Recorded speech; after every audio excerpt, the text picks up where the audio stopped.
First, let me show you what not to do when you're testing out the action of these rods. Is shaking the crap out of the rod, because you're gonna be buying a broken rod, I guarantee it. When you grab that tip of that rod and bend it yourself, you run a very good risk of breaking and snapping that tip.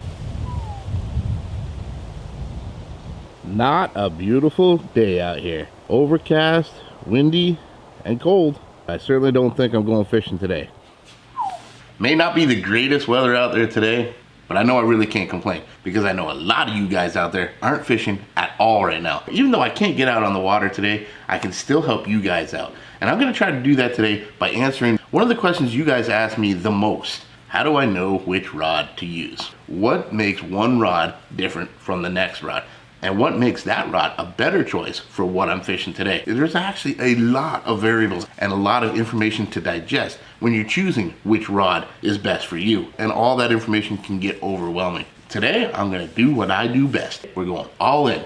Everything you need to know about rod action and rod power. Keep it as simple as possible so everybody can actually understand the language of how to choose the right rod. Today on Captain's Corner.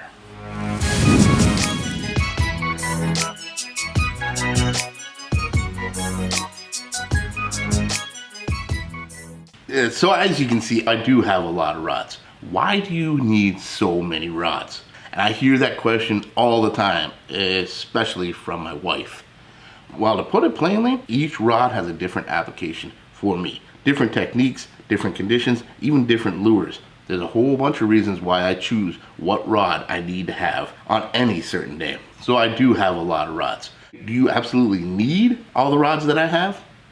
Not necessarily. For those of you that are looking to build your arsenal up, even if you're just looking to find what's the best rod all around, this is gonna help you out too, because I'm gonna break down what the difference in all rods are. And hopefully by the end of this, you're gonna have a much better understanding of how a rod works, what the language of a rod is, and what you need to be looking for in your rod or your arsenal, no matter how big or small it actually is. I do have a lot of rods, I'll admit that. They all have a time and place, and there's a reason why I have them in my collection. I picked these rods out because they're good examples of the differences of rods. There's different rod power, there's different rod action, there's different rod lengths, and there's even different materials that the rod itself is made out of. We can get real deep in depth when it comes to the build of rods. I'm not gonna go too technical into all this. We're gonna keep it real simple today. This video is gonna be all about the basic language of choosing fishing rods. Almost every rod out there has all that pertinent information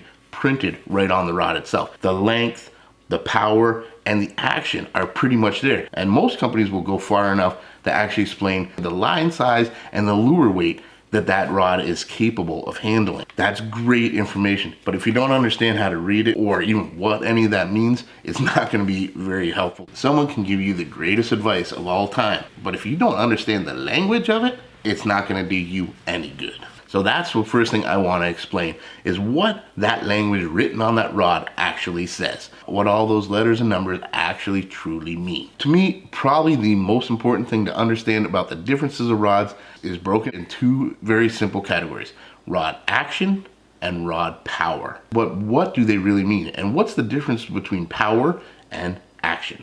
So when we're talking about the actual rating on the rods, the power is very simple. Power ranges from ultralight, light, medium, medium heavy, heavy, extra heavy, and so on and so forth. And it's represented in the writing by the first letter of that. An ultralight rod will be UL, a light rod will be L, a medium rod will be M, a medium heavy will be MH, heavy H, extra heavy XH. You see how simple that actually is. And the action is referred to by speed. You'll see writing that says moderate, moderate fast, fast, extra fast. Granted, that's pretty simple, but knowing what they actually mean and are referring to, I think that's where things get a little confusing for some folks out there. I'm gonna break it down real simple so you understand what the differences are from a moderate to an extra fast, from a light to a heavy. Let's start with rod power. Power is light, medium, and heavy. Power is the amount of force that rod can handle and the amount of power it takes to flex that rod. When you're talking about rod power, it's referred to by weight. Think of it like this. The deciding factors of what power of rod to get, I break it down into three factors. Number one, think about the conditions you fish. If you're going to be fishing in real heavy cover, like matted weeds, heavy thick bush, things like that, you're going to need a heavy power rod.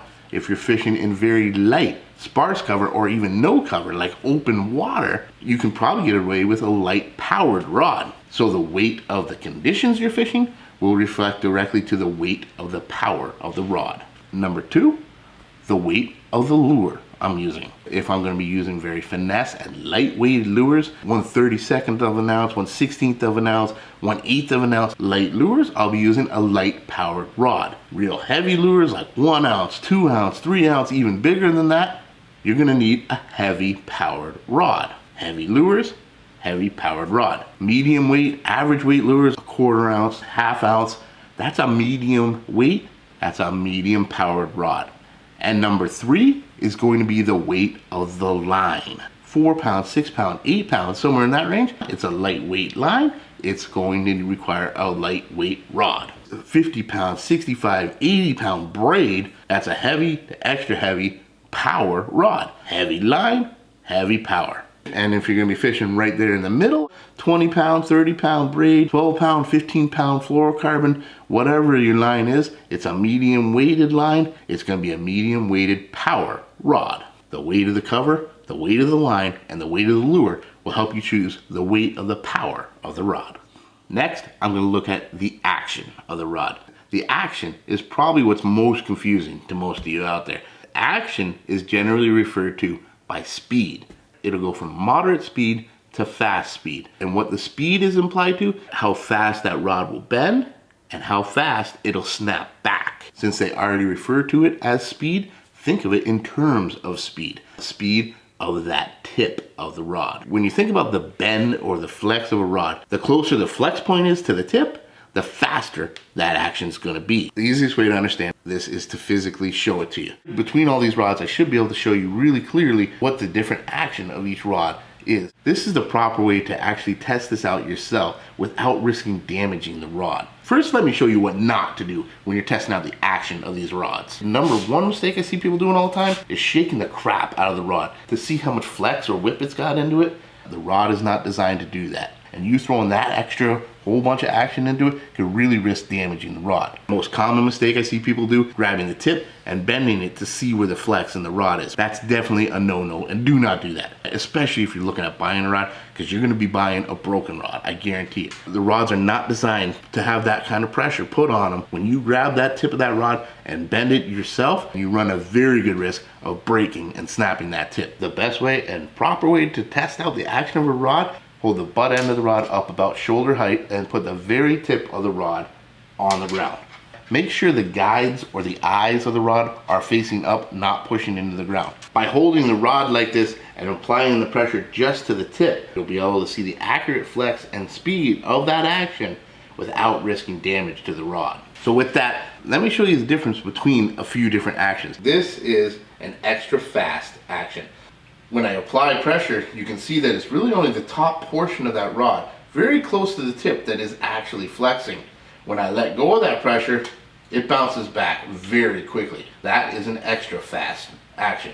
The flex is very close to the tip, very little flex, and it bounces back very quickly. This rod is a fast action, and you can see the flex in the rod goes a little bit farther than that extra fast, but still not very far down the blank at all. When I release the power, it bounces back very quickly.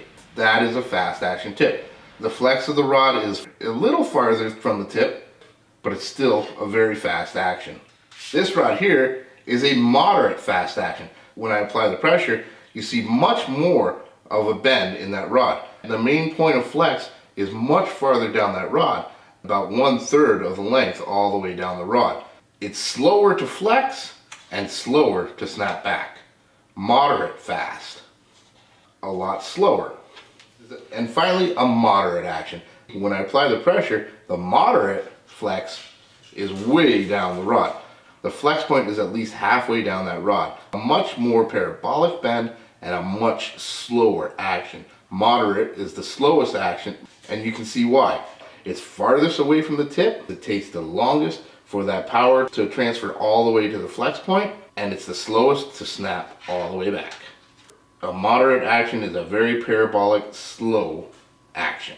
The action is all about speed, and it all has to do with how far away from the tip the rod actually flexes. Moderate, really slow and really far. Fast, really quick and really close.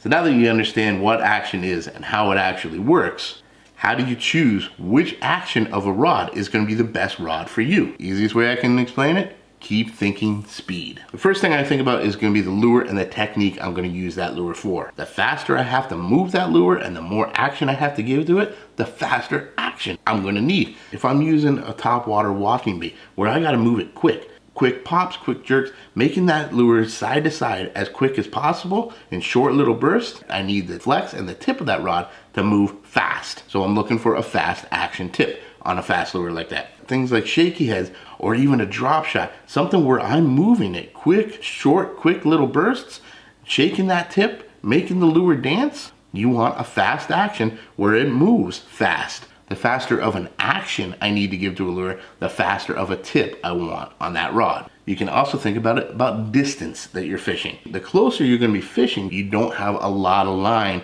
to be able to move it nice and slow. It takes less time to get that lure back to you, less time to transfer that energy. It's a faster speed, a faster action. When you're fishing at farther distances, you're covering a lot more water. It takes a lot longer to transfer that energy. Slower all the way to the lure. You need a slower, more moderate action on it. Things like crankbaits, spinner baits, something you're gonna fire a much farther distance and work a lot slower, you're gonna have a lot slower action to it. Steady retrieve it, nice and slow. You're not giving a lot of whip or a lot of action to that. You want a nice, moderate, slow action. Think of it like speed. The farther away it is, the longer it's going to take to get back to you, the longer it takes for your energy to transfer to that lure. You need a nice, slow action. The closer it is to you, the faster that energy transfers, the faster you can get the lure back, the faster the action you need. So action is all about speed. The closer, the faster, the farther, the slower. The faster action and the faster you need to move the lure, the faster the tip. The slower and less action, the slower and more moderate action you need on the rod. And it's really just that simple. Power and action. Think of them the way they're actually written out and try to apply those actual terms to what you're actually using that rod for. The power of the rod is all about weight. The weight of the line, the weight of the lure, and the weight of the conditions is the easiest way to judge the power you need. The action is all about speed. How fast the tip is, or how slow the tip is. The faster action you need to give, the faster action you need in a rod. The less action and the slower you need to move that lure, the slower action you need in the rod. The closer you're fishing, the faster the transfer and the faster the action. The farther you're fishing, the slower the transfer and the slower the action. Understanding what rod power means and what rod action means is really going to help you decide what rod is best to use. So there you have it, guys. I hope that helps and simplified things a little bit. And hopefully you understand the language of fishing rods a little bit better. Whether you're buying a new rod or just adding to your arsenal or trying to choose which rod to actually use in what situation. Understanding the language of those rods, understanding what power means, understanding what action means, and how to actually apply those are going to greatly help you out next time you get out on the water. Guys, I really hope you enjoyed this, and I hope you learned a little something. If you did, make sure you smash the heck out of that like button and leave a comment on anything else you'd like to see us film. I'll do my best to make a video out of each and every one of those.